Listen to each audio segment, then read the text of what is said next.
Fonolibro presenta Don Quijote de la Mancha.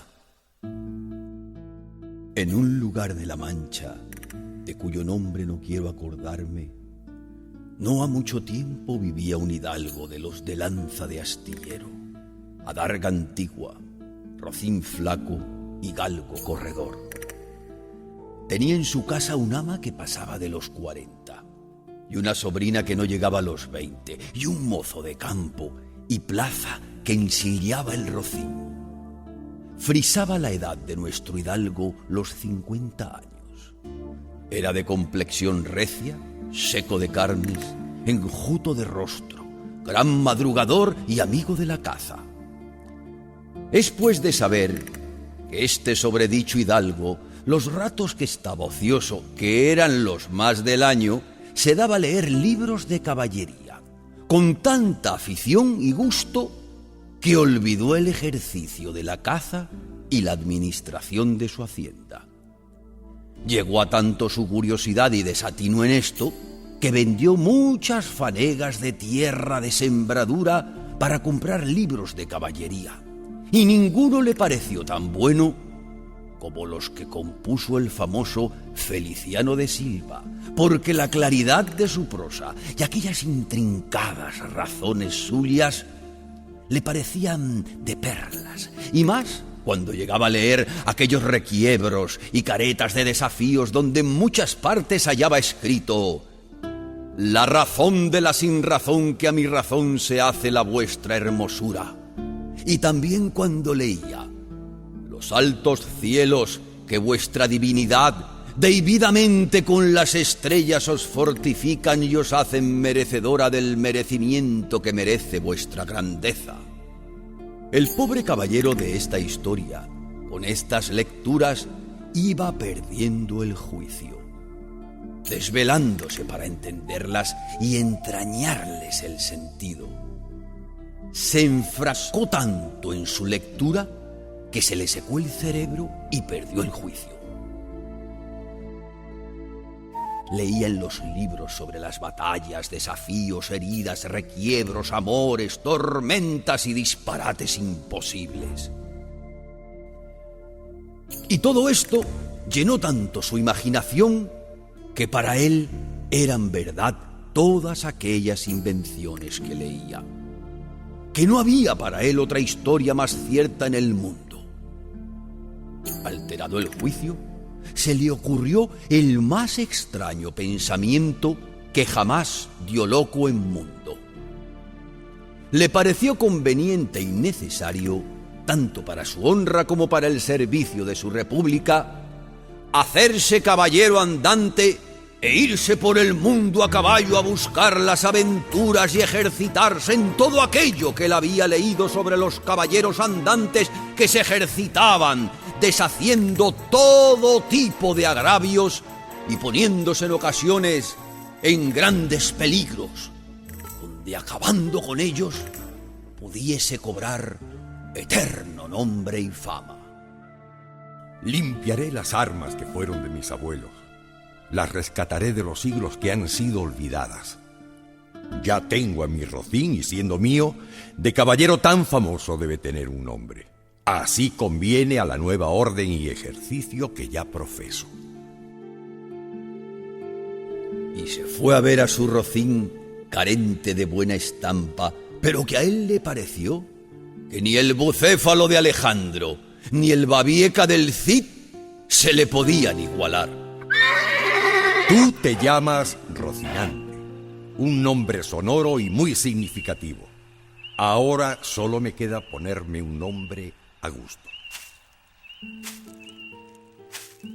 Transcurrieron 8 días y finalmente surgió el nombre que a su entender le daría fama e inmortalidad.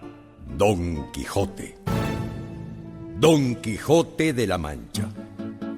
Así declaro mi linaje y mi patria, honrándome de tomarla como sobrenombre. Don Quijote. Don Quijote de la Mancha. Limpie sus armas, puesto nombre al rocín, y confirmándose a sí mismo, se dijo interiormente que no le faltaba nada sino buscar una dama de quien enamorarse, porque un caballero andante sin amores era como un árbol sin hojas y sin frutos, así como un cuerpo sin alma. Si yo por malo, según mis pecados, o por mi buena suerte me encuentro por ahí con algún gigante, como le acontece a los caballeros andantes, y lo derribo en un encuentro, lo venzo y lo rindo, es preciso entonces que entre y me arrodille ante mi dama y le diga con voz humilde: yo soy el gigante Caraculiambro, señor de la isla Malindrania, a quien venció en singular batalla el caballero Don Quijote de la Mancha, y me presento ante usted para que disponga de mí a su gusto. ¿Cómo le gustó a nuestro caballero este discurso suyo? Y más aún cuando encontró a la ama a quien ofrecerle sus triunfos.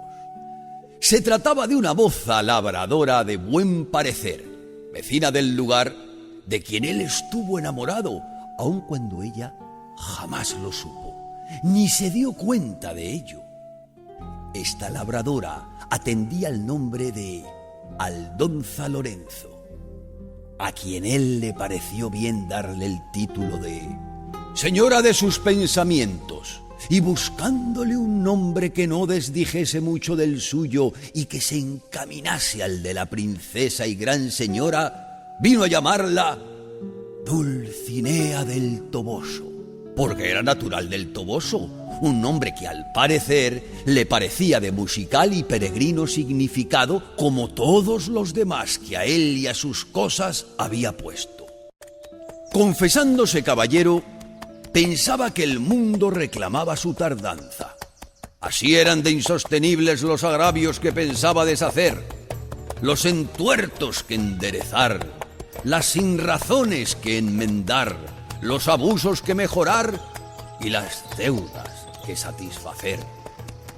Fue así como, sin dar parte a persona alguna y sin que nadie le viese, una mañana de los días más calurosos del mes de julio, se armó de todas sus armas, subió sobre su rocinante y salió con grandísimo alborozo, dando comienzo a sus deseos de aventura.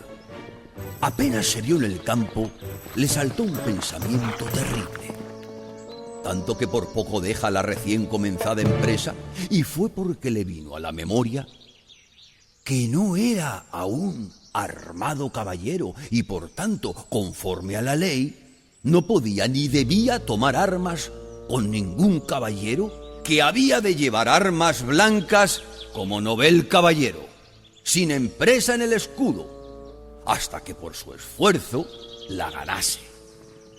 Estos pensamientos lo hicieron titubear, deteniendo el galope, pero pudiendo más su locura que otra razón, se propuso que lo armase caballero el primero que se topase, a imitación de otros muchos que así lo hicieron, según había leído en los libros. Con este pensamiento se tranquilizó y prosiguió a trote sobre su rocinante a campo abierto, sin llevar otra ruta que la que su caballo quisiera, creyendo que en esto consistía la fuerza de las aventuras. Mientras avanzaba, hablaba en voz alta consigo mismo: ¿quién duda que en los venideros tiempos, cuando salga a la luz la verdadera historia de mis famosos hechos, no ponga el sabio que la escribiera cuando llegue a contar esta mi primera salida tan de mañana por mi ancha y espaciosa tierra, que Don Quijote de la Mancha, dejando las ociosas plumas, subió a su famoso caballo Rocinante y comenzó a caminar por el antiguo y conocido campo de Montiel. ¡Ah, dichosa edad y siglo aquel, de donde saldrán a la luz las famosas hazañas mías, dignas de entallarse en bronces, esculpirse en mármoles y pintarse en tablas para memoria en lo futuro! ¡Oh, tú, sabio encantador, quien quiera que seas! a quien ha de tocar el ser cronista de esta peregrina historia, ruégote que no te olvides de mi buen Rocinante, compañero eterno mío en todos mis caminos y carreras. Luego se volvió diciéndole a la inmensidad, como si verdaderamente fuera enamorado: Oh, princesa Dulcinea, señora de este cautivo corazón, mucho agravio me habéis hecho en despedirme y reprocharme con rigurosa fuerza y mandarme a no aparecer ante vuestra hermosura. No os olvidéis, señora, de este vuestro corazón, que tantas cuitas por vuestro amor padece. Y así iba ensartando disparates, todos al modo como los libros que le habían enseñado, imitando en cuanto podía su lenguaje. Iba a trote, despacio, mientras el sol arreciaba con ardor. Anduvo sobre su rocín todo aquel día, y al anochecer, tanto él como su caballo estaban muertos de hambre. Miraba hacia todas partes, tratando de encontrar algún castillo o alguna majada de pastores donde recogerse y pudiese remediar su mucha hambre y necesidad. De pronto vio a lo lejos del camino una venta, que fue como divisar una estrella. Dióse prisa en su rocín y llegó a ella cuando ya anochecía. Contento llegó Don Quijote a la venta. Hombres y mujeres se volvieron al verlo entrar. Grandes murmullos del grupo, más pronunciados los de las mujeres, como asustadas. No huyan vuestras mercedes, ni teman desaguisado alguno, que la orden de caballería que profeso no hace daño a nadie, cuanto menos a tan altas doncellas como vosotras. Las mozas miraban al recién llegado y buscaban insistentemente el rostro que la mala visera encubría. Y como se oyeron llamar doncellas, cosa tan fuera de su profesión, no pudieron detener la risa. Bien parece que la mesura no es propia de las hermosas. No lo digo para molestarlas ni para que me muestren mal talante, porque mi deseo no es otro que el de servirles. El lenguaje de este inesperado personaje no era del todo bien entendido de las señoras, y la indumentaria del recién llegado aumentaba sus risas. Hasta que el ventero, hombre que por ser muy gordo era muy pacífico, viendo aquella figura contrahecha, armada de armas desiguales, no compartió las risas de las doncellas ni el mal talante de los hombres.